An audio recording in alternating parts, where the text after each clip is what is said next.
Samad bisa benar adanya ya. Karena jangan sampai suara-suara kritis itu dari sudut pandang Abraham Samad ya dianggap pembungkaman.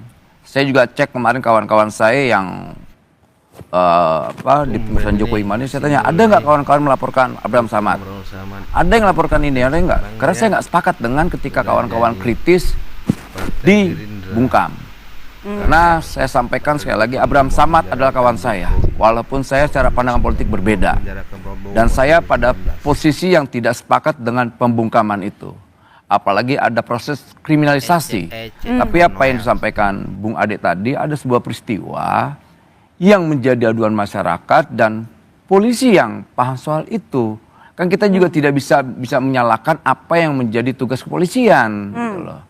Sebagai penyidik, nanti kalau seandainya ada laporan, semua orang laporkan, diabaikan, orang-orang ini marah juga. Tapi kalau tidak dilaporkan gimana juga? Gini, kita di 98 dulu berjuang sepakat bahwa jalan demokrasi yang terbaik adalah bagaimana penegakan hukum.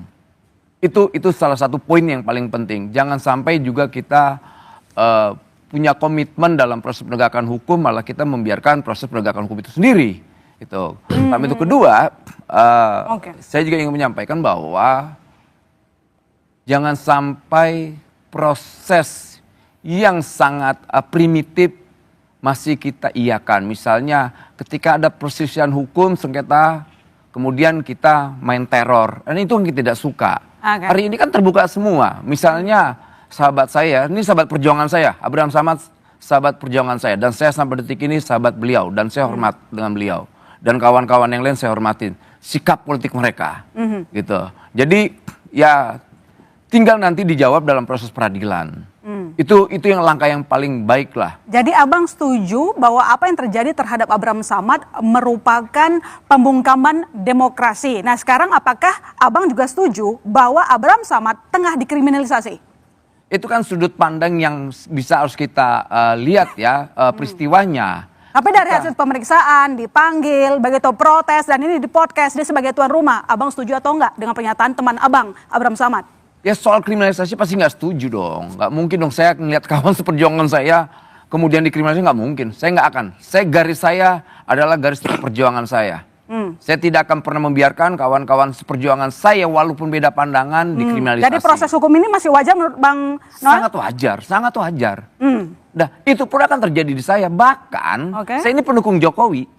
Dulu saat 2021-2022 ketika saya membela Munarman, apa? Saya dihina. Dihina tuh jokor-jokor itu tuh. Jokor-jokor monster itu tuh. Yang lapor Abraham Samad jangan-jangan. Gitu loh. Dan bahkan hak perdata saya pun dicopot. Saat itu jadi komisaris utama.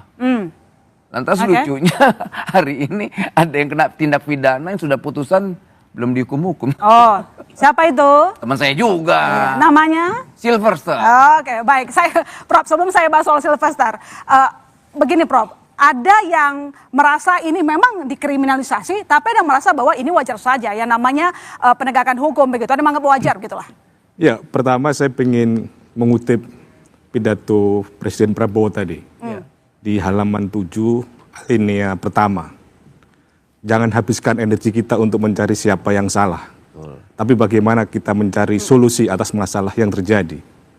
Kaitan dengan itu bahwa persoalan kriminalisasi itu bukan kan persoalan sudut pandang.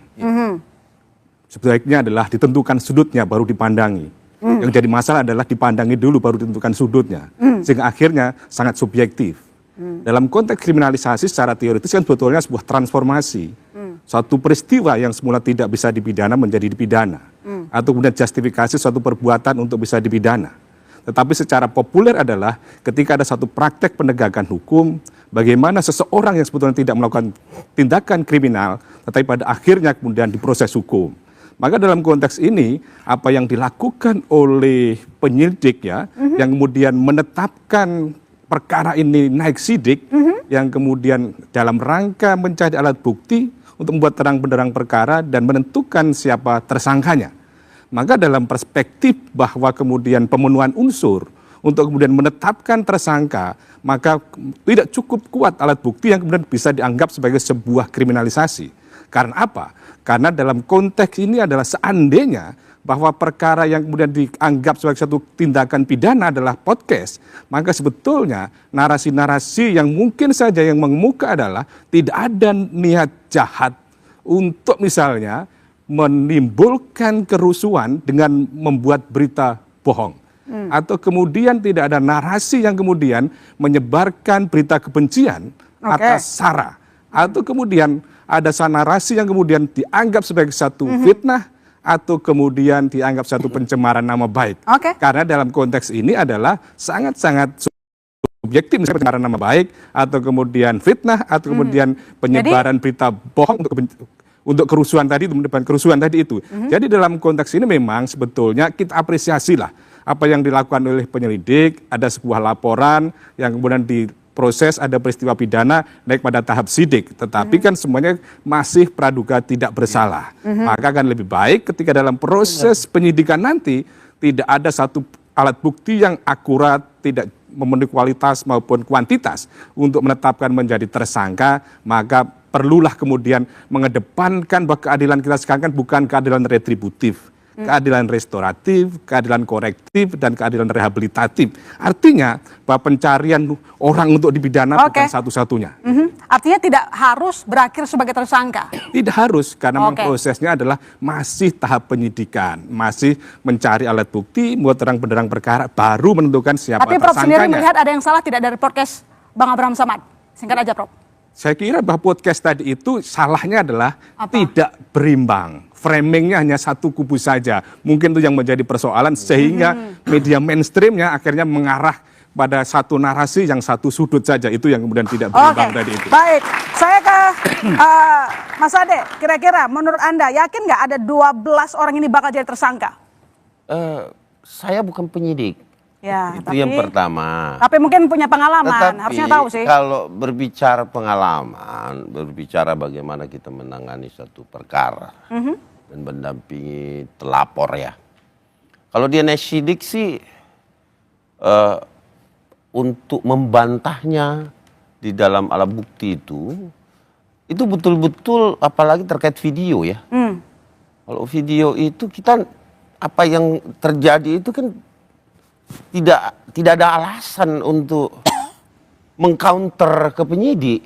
Oh ini saya ngomong begini sebenarnya lupa gitu. Nggak bisa itu kan. Nah jadi memang ya saya rasa kalaupun misalkan memang harus ada yang jadi tersangka, itu hak kewenangan penyidik. Tapi Mas Lakso, kepada kewenangan penyidik. Baik, jadi, saya ke Mas Lakso kalau begitu. Mas Lakso, saya membaca pernyataan Anda, mendengar pernyataan Anda bahwa mengatakan bahwa Abraham Samad ini dikenakan pasal karet. Kenapa Anda yakin? Ya saya yakin, karena memang pasal ini bukan hanya pernah dikenakan kepada Abraham Samad. Kasus Haris Fathia itu naik sampai pada tahap yang berakhir pada dibebaskan Haris Fathia sampai tingkat kasasi. Artinya Mahkamah Agung sebetulnya sudah mengakui bahwa pasal-pasal itu digunakan untuk mengkriminalisasi, membungkam aktivis yang ada di Indonesia. Dan yang menjadi hal penting yang perlu saya garis bawahi dari tadi diskusi adalah podcast Abraham Samad itu sudah ada sejak 3 tahun lalu. Bagaimana mungkin ketika mens rea atau niatnya dibentuk pada 22 Januari 2025, tiba-tiba realisasinya itu dilakukan 2 tahun sebelumnya. Dan kalau bisa dilihat di podcast ya, silahkan dibuka di sini pun tidak ada masalah. Abraham Samad tidak hanya mengundang satu orang saja, tapi dia bergantian mengundang berbagai pihak untuk bicara soal politik, bicara soal hukum, bicara soal hak asasi manusia, dan bicara soal kondisi-kondisi kekinian. Itu yang menjadi titik penting. Dan inilah menurut saya yang menjadi salah satu pembeda antara rule of law dan rule by law adalah ketika rule of law itu kita bicara mengenai negara hukum. Rule by law bagaimana menggunakan hukum untuk bisa mengikuti kemauan pemerintah. Jadi tadi kan disampaikan oleh Prof Suparji bahwa meski sudah naik sidik belum tentu akan ada tersangka, tidak harus ada tersangka. Menurut Anda? Ya betul. Ya, karena betul. Memang tapi sebenarnya Anda terima atau enggak? Kalau kayak gitu kan seakan-akan Anda terima gitu loh, diperiksa habis itu tidak jadi tersangka. Maksud saya gini Bu, Mbak, pernyataan Prof Sidik tadi betul bahwa memang pada saat proses penyidikan itu tidak harus ada tersangka. Itu kenapa tidak harus ada orang yang melakukan. Kenapa? Itu karena memang kalau kita bisa melihat definisi dari penyidikan sendiri adalah mencari siapa pelakunya. Tapi poin yang saya ingin ungkapkan adalah di sini terjadi cherry picking oleh penyidik. Kenapa Abraham Samad yang diundang? Padahal kita lihat banyak media lain yang juga mengundang orang yang sama, mengundang Roy Suryo, mengundang Rismon, tapi tidak dipanggil sama sekali oleh. Tapi mungkin yang tadi disampaikan oleh Mas Ade juga, kenapa yang diundang cuma Roy CS? Mungkin Bang Ade Ya, mau diundang, bukan, mau kasih UGM. keterangan. UGM boleh. Minimal UGM. Nah, itu kali. Jadi begini, ya saya ini sedikit bahwa kalau mau mengambil satu, ini kan kalau berbicara Ya, jasa palsu, boleh, konteksnya jasa palsu. Alangkah bagusnya kalau berimbang, tentu otoritas. Oke. Minimal otoritas lah. Kalau kami Oke. mungkin, kalau kami ini pengetahuan kami tentang ijazah asli apa palsu itu kan belum tentu bisa dipahami. Tetapi Oke. kalau otoritas kan jelas itu. Gitu. Sebenarnya Bang Abraham Samad mengundang nggak dari pihak Jokowi misalnya? Atau Kita jangan otoritas? sampai tergiring bahwa dalam satu podcast itu harus ada dua pihak. Haris Fathia itu satu pihak. Dan itu memang yang membedakan antara podcast dengan media-media lainnya. Podcast itu adalah media alternatif. Dan memang itu adalah semacam deep interview yang dilakukan terhadap satu orang atau mungkin dua orang. Nah disitulah saya ingin kita kembali kepada proses penyidikan yang dilakukan sekarang. Pemanggilan itu jelas-jelas ada di surat pemanggilan bahwa ini terkait dengan peristiwa tanggal 22 Januari 2025. Tapi mengapa pada saat kita masuk ke ruang pemeriksaan di Kapolda Polda, itu yang ditanya 99% itu adalah pertanyaan mengenai podcast. Dan sama sekali tidak ada pertanyaan mengenai tanggal 22 Januari. 22 Januari ada apa? 22 Januari penjelasan dari penyidik ada rapat yang dilakukan dan ada konferensi pers dilakukan oleh Egy Sujana. Di sana sama sekali Abraham Samad tidak ikut dan itu pun peristiwa 22 Januari itu kita baru ketahui ketika penyidik menjelaskan bukan pada saat awal tetapi pada saat akhir menjelang penutup. Dan semua pertanyaannya lebih banyak soal Podcast. Oke, Pak Arianto. Tadi disampaikan oleh Pak Suparji bahwa meskipun sudah naik ke tingkat sidik belum tentu berakhir ada tersangka, tidak harus dipaksakan ada tersangka. Benar demikian? Ya, tidak ada unsur pemaksaan. Hormat. Di dalam tingkat penyelidikan, itu penyidik atau penyelidik mengumpulkan alat-alat bukti yang ada pertama kali. Ya. Nah, setelah diteliti selama 1 bulan kemarin itu ya, itu penyelidik merasa bahwa ini ada cukup bukti bahwa ini ada suatu unsur pidana. Maka itulah dinaikkan menjadi penyidikan. Nah, di dalam penyidikan itu belum disebutkan siapa tersangkanya, hanya terlapornya. Kemarin saya baca pemberitahuannya itu gitu ke jaksa ya. Ada 12 terlapor. Kenapa itu muncul? Itu karena itulah yang masuk di dalam LP yang dilaporkan. LP itu dilaporkan dengan bukti-bukti yang ada. Setelah bukti itu diteliti selama 1 bulan, merasa bahwa ini ada unsur pidana, maka kemudian dinaikkan menjadi penyidikan. Nah, langkah pertama yang ditanyakan adalah ya klarifikasi karena dulu waktu penyelidikan belum datang kan gitu kan. Makanya pasti ada klarifikasi. Tapi satu lagi saya ingin menjawab gini ya. Mengenai masalah ini ujaran kebencian ini podcast dan sebagainya ini kok melanggar pidana apa tidak ini ya. Ini saya tadi melihat pendapat Pak Profesor, penyidik sekarang ini cukup hati-hati. Artinya apa? Sebelum ketika kita menentukan alat bukti itu, dia bukan hanya alat bukti yang diterima itu saja, tapi dia sudah mencoba menjajaki kepada para ahli, saksi ahli-ahli, ditanyakan apakah ini masuk unsur pidana apa tidak, mengenai delik apa tuh yang pasal karet itu tadi. Itu penyidik tidak menentukan sendiri. Itu penyidik yang mengambil saksi ahli. Nah, kalau saksi ahli itu menandakan itu ya berarti nanti ada yang jadi tersangka. Tapi kalau tidak yang 12 terlapor itu tidak semuanya menjadi Tapi yang membingungkan menurut dari tim Abraham Samad, Pak Arianto, yang dipanggil kejadian 22 Januari. Tapi yang ditanya podcast itu kan. Jadi fokusnya itu lokus deliktinya itu beda banget. Saya tidak tahu ya kenapa penyidik nanyanya gitu. Tapi yang saya tahu yang namanya klarifikasi itu adalah ingin tahunya penyidik apakah alat bukti yang disampaikan pada dia itu benar-benar terkait dengan yang bersangkutan. Karena mungkin yang dilaporkan adalah mengenai masalah podcast ya. Makanya penyidik akan mendalami apakah podcast itu betul-betul miliknya Pak Abraham Samad. Tapi kemudian di mana yang menjadikan dia itu dijadikan ikut serta di dalam tuduhan itu ya, itu saya tidak tahu kenapa kok tidak ditanyakan. Tapi yang jelas penyidik menanyakan mengenai podcast itu ya karena di dalam laporan itu Pak Abraham Samad itu dilaporkan situ sebagai podcast. Makanya oleh penyidik akan didalami benar nggak ini kalau ini benar gitu ya, nanti dia akan sampaikan kepada Pak Saksi Ahli. Pak Saksi Ahli, ini podcast itu ngomongnya begini. Ini masuk enggak dalam pasal karet itu tadi gitu. Gitu. Nah, nanti kalau pasal karet itu dikatakan masuk, ya ini pasti jadi naik penyidikan dan yang bersangkutan bisa jadi tersangka. Tetapi kalau Saksi Ahli itu mengatakan enggak, itu tidak termasuk dalam ujaran kebencian, itu termasuk dalam kebebasan berbicara, berpendapat. Itu jadi nggak masuk. Itu jadi ada dua kemungkinan, tergantung daripada bukti awal yang dikumpulkan oleh penyidik pada tahap penyidikan. Bukti awal itu bisa alat bukti, barang bukti yang ada, dokumen, kemudian saksi keterangan ahli, kemudian petunjuk itu, keterangan terdakwa kan nanti itu. Itu kalau ini cukup, itu nanti pasti akan naik penyidikan. Tapi kalau tidak, ya nggak jadi tersangka. Oke, kalau tidak jadi tersangka, Prof. Suparji, kalau memang sudah ada penyidikan tapi kembali tidak ada tersangka, artinya memang laporannya dari awal memang salah. Ya, kalau laporan bukan sesuatu yang salah, tapi kan ada proses kan. Ada proses kan gitu loh. Bagaimana ibaratnya mengolahnya kan gitu loh. Setelah mengolah menjadi penyelidikan kan, terus kemudian ada keyakinan ada peristiwa pidana, naik pada kemudian penyidikan. Nah, penyidikan tadi kan dalam rangka mengumpulkan alat bukti supaya terang benderang perkaranya dan menentukan siapa yang bertanggung jawab atau kemudian siapa yang menjadi tersangka.